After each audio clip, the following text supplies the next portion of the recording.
നമസ്കാരം. 2024 ലോക്സഭാ തെരഞ്ഞെടുപ്പ് കൃത്യമായി ഒരു ഗെയിം ചേഞ്ചർ തന്നെയാണ്. വാട്ടർലൂ എന്നൊക്കെ പറയുന്ന രാഷ്ട്രീയ സിദ്ധാന്തം ഇവിടെ ആപ്ലിക്കബിളാണ്. ഒന്നാമത്തെ കാര്യം, ഇന്ത്യ മുന്നണിയിലെ പ്രഗത്ഭരായ നേതാക്കളെ, പ്രമുഖരായിട്ടുള്ള നേതാക്കളെയൊക്കെ എൻഫോഴ്സ്മെൻറ്റ് ഡയറക്ടറേറ്റ് അറസ്റ്റ് ചെയ്തതുമായി ബന്ധപ്പെട്ട ഒരു കാര്യം അതൊരു സഹതാപ തരംഗ രീതിയിലേക്ക് നിഴലിച്ച് നിൽക്കുന്നു. BJP ആദ്യമൊന്നും ഇതിനെ അത്ര കണ്ട് ഒരു നെഗറ്റീവ് രീതിയിലേക്ക്, അവർക്കൊരു ഇമ്പാക്റ്റ് നെഗറ്റീവ് ആകും എന്നവർ വിചാരിച്ചതേയില്ല. പക്ഷേ ദിവസങ്ങൾ കഴിയും തോറും BJPക്ക് മനസ്സിലായി കഴിഞ്ഞിരിക്കുന്നു, അവരുടെ ക്യാമ്പയിനിങ്ങിൽ മനസ്സിലായി കഴിഞ്ഞിരിക്കുന്നു, ഇത് നെഗറ്റീവായി തുടങ്ങിയിരിക്കുന്നു. ഒന്നാമത്തത്, എൻഫോഴ്സ്മെൻറ്റ് ഡയറക്ടറേറ്റ് ഹേമന്ത് സോറനെ അറസ്റ്റ് ചെയ്ത നടപടിയാണ്. രണ്ടാമത്തത് കെജ്രിവാളിൻ്റെ അറസ്റ്റാണ്. കെജ്രിവാളിന് ജാമ്യം ലഭിച്ചു, ഹേമന്ത് സോറന് ജാമ്യം ലഭ്യമായില്ല. ഹേമന്ത് സോറൻ്റെ പത്നി, ഭാര്യയായിട്ടുള്ള കൽപ്പന സോറൻ ജാർഖണ്ഡിൽ നടത്തുന്ന പ്രചരണ പരിപാടികൾ, അതിനുശേഷം അവർ വളരെ ഊറ്റത്തോടു കൂടി തന്നെ പറയുന്നു, ഇന്ത്യ മുന്നണി 14 ലോക്സഭാ സീറ്റും ജയിക്കും, ഇത് ഉറപ്പാണ്, JMMനെയും കോൺഗ്രസിനെയും സ്നേഹിക്കുന്നവർ തന്നെയാണ് ജാർഖണ്ഡിലുള്ളത് എന്ന രീതിയിലാണ്. നമ്മൾ മനസ്സിലാക്കേണ്ടത് 14ൽ 12 സീറ്റുകളും കഴിഞ്ഞ തവണ BJP സഖ്യം നേടിയെടുത്ത ജാർഖണ്ഡിൽ, അതിൽ 11 അവിടെ നേടിയെടുത്ത BJP ആണ്. ഒരു സീറ്റ് BJPയുടെ സഖ്യകക്ഷിയായ AJSU ആണ് നേടിയെടുത്തത്.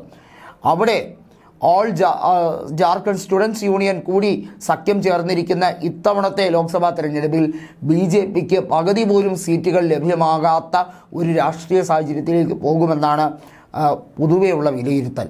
ഇതിനകത്ത് എടുത്തു പറയേണ്ടത്, പല രീതിയിലുള്ള സർവേകളിലും മാറ്റങ്ങൾ വന്നു തുടങ്ങിയിരിക്കുന്നു. ലോക് പോൾ സർവേ അതിൽ പ്രാധാന്യമാണ്. അതുപോലെ തന്നെ സീ വോട്ടർ സർവേ അതിൽ പ്രാധാന്യമുള്ളതാണ്. ഇന്ത്യ ടുഡേയുടെ സർവേ അതിനകത്ത് പ്രാധാന്യമുള്ളതാണ്. ദേശീയ തലത്തിൽ തരംഗമായി എതിരാളിയില്ലായിരുന്നു എന്ന് വിചാരിച്ചിരുന്ന ഇന്ത്യ മുന്നണിക്ക് ഇപ്പോൾ എതിരിടാൻ കൃത്യമായി തന്നെ സ്ട്രാറ്റജിക്കലായി ഇന്ത്യ മുന്നണി ശ്രമിക്കുന്നു എന്നുള്ളതാണ് യാഥാർത്ഥ്യം. ഇന്ത്യ മുന്നണിയുടെ മുമ്പിൽ 2 കാര്യങ്ങൾ വളരെ വ്യക്തമായി ജനങ്ങളിലേക്ക് ഇംപ്ലിമെൻ്റ് ചെയ്യാൻ കഴിയുന്നുണ്ട്. ഒന്ന്, ഭരണവിരുദ്ധ വികാരത്തെ അത്രമേലൊന്നും സ്പഷ്ടമായി ഇന്ത്യ മുന്നണിക്ക് അവതരിപ്പിക്കാൻ കഴിയില്ല എന്ന് BJP വിചാരിച്ചെടുത്ത് BJPക്ക് കളി തെറ്റിയിരിക്കുന്നു. അല്ലെങ്കിൽ അവരുടെ ട്രാക്ക് റെക്കോർഡ്, അല്ലെങ്കിൽ അവരുടെ ഒരു മുന്നോട്ടുള്ള ചലനത്തിൽ ഒരു സ്ക്രാച്ച് വീണിരിക്കുന്നു. അവർക്ക് മുന്നോട്ട് നീങ്ങാൻ കഴിയുന്നില്ല. രണ്ടാമത്തെ കാര്യം, ഇത്തരത്തിൽ ദേശീയ നേതാക്കളെ, ഇന്ത്യ മുന്നണിയിലുള്ള ദേശീയ നേതാക്കളെ അറസ്റ്റ് ചെയ്യുക വഴി, അല്ലെങ്കിൽ കേന്ദ്ര അന്വേഷണ ഏജൻസികൾ BJPയുടെ കളിപ്പാവകളാണ്, അവരുടെ പിണിയാളുകളാണ് എന്ന് ബോധ്യപ്പെടുത്തുന്ന തരത്തിൽ ഇന്ത്യ മുന്നണിക്ക് ക്യാമ്പയിനിങ് വളരെ വിജയകരമായി നടത്താൻ കഴിഞ്ഞു. കൽപ്പന സോറൻ ഒരു പ്രതീകമായി മാറിക്കഴിഞ്ഞിരിക്കുന്നു. സുനിത കെജ്രിവാളും അതേ തരത്തിൽ തന്നെ പെടുകയാണ്. സുനിത കെജ്രിവാൾ വളരെ മാസ് ഇഫക്റ്റീവായിട്ടുള്ള, കെജ്രിവാളിൻ്റെ ഒരു ബെറ്റർ ഹാഫ് എന്നുള്ള രീതിയിലല്ല അവർ പ്രചരണം നടത്തുന്നത്. അവരൊരു ദേശീയ നേതാവായി ഉയർന്നു കഴിഞ്ഞിരിക്കുന്ന രാഷ്ട്രീയ സാഹചര്യമാണ് നമ്മൾ വിശദീകരിക്കേണ്ടത്. അരവിന്ദ് കെജ്രിവാൾ കഴിഞ്ഞാൽ പിന്നെ ഡൽഹിയിൽ വളരെ ഇമ്പാക്റ്റ്ഫുള്ളായിട്ട് കാര്യങ്ങൾ അവതരിപ്പിക്കാൻ സുനിത കെജ്രിവാളിന് വളരെ ചുരുങ്ങിയ നാൾ കൊണ്ട് തന്നെ കഴിഞ്ഞു. അവർ രാഷ്ട്രീയത്തിൽ സജീവമായി പ്രവർത്തിക്കാൻ, അല്ലെങ്കിൽ കെജ്രിവാളിന് മാനസികമായി പിന്തുണ കൊടുക്കാൻ വേണ്ടിയാണ് IRS ജോലി പോലും ഉപേക്ഷിച്ചത്.